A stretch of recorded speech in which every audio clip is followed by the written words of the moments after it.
Hello again from Central Virginia. Glorious day as usual this time of year, and I am going to work on getting my blueberry plants all ready for the season. These have actually already leafed out and they're starting to get some blossoms on them, which is a little bit early, but everything seems to be earlier and earlier these days in the garden. So let me tell you a little bit about my blueberry rows. I have 2 rows of 4 plants, and I also posted a video last year about how to plant blueberries in clay soil. So far, so good. I have on this side, I have 4 plants, 3 of which I bought new and put in, this is their 3rd season. And then 1 that I moved from a place where it wasn't thriving down here where it seems to be much, much happier. It's also planted properly. On this side, I have 4 plants that I put in last year. So this is their 2nd season. And I have gotten blueberries off of these already. Got some last year. I got a few even the year before. And I got a few little blueberries from my new plants as well. So many people say you cannot grow blueberries in heavy clay soil. And I suppose if you just plunk them in heavy clay soil, they're not going to be happy because their roots are shallow and close to the surface. So when you plant them, it's good to mix in shredded pine bark into your soil and then plant them high on a mound. So what I'm going to do today is just kind of refresh them and get them ready. I'm going to go and pull any weeds that have happened to sprout up. I am going to give them a dose of acidic, acid-loving fertilizer, organic granular fertilizer. This is Hollytone. You see all sorts of things: Hollytone, berrytone, garden stuff. Basically, I chose Hollytone because A, they didn't have berrytone. B, it really doesn't matter. Both azaleas and hollies and blueberries like acid, and so this will do just fine. In fact, on the package it says good for blueberries.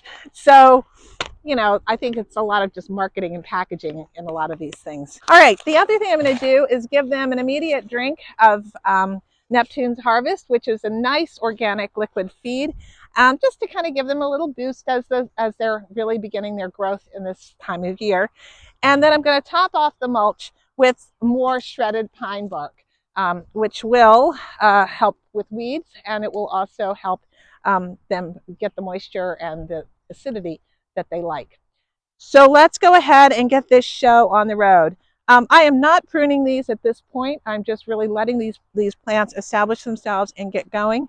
And I want nice big berry bushes, and they are coming along very, very nicely. First, let's get started with weed removal. There's not a whole lot, but I just don't want weeds to colonize in here.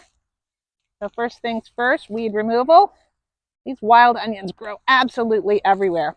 The most important weed to get rid of is grass. You really don't want grass taking over in your blueberry patch. And there is some crabgrass that's happily colonized, so I'm going to get rid of that. And there's some more coming in. I'll get rid of that. Get rid of this whole root system in there. Yeah, it's got a rhizome. Rhizomous grass is just the biggest pain in the butt. Hello, little worms. All right, this is not going to take a whole lot of fertilizer. It says on established plants, it needs about 1 cup per foot of drip line of diameter. So that's not a whole lot. Just at the drip line, just sprinkle it around. The rain will wash it in. Over time, this is a slow release. Next, I'm going to mix up the Neptune's Harvest fertilizer, and I'm just going to put about 1/8 of a cup into a gallon of water and give each one of these plants a nice drink. I'm just going to let it drench the soil.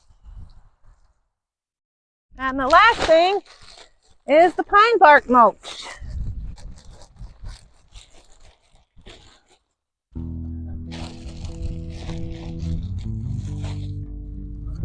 You don't want it right up against the edge. You just want it sort of surrounding.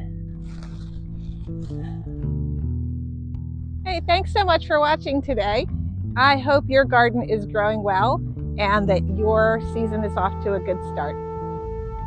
I hope you're well. Take care. Bye.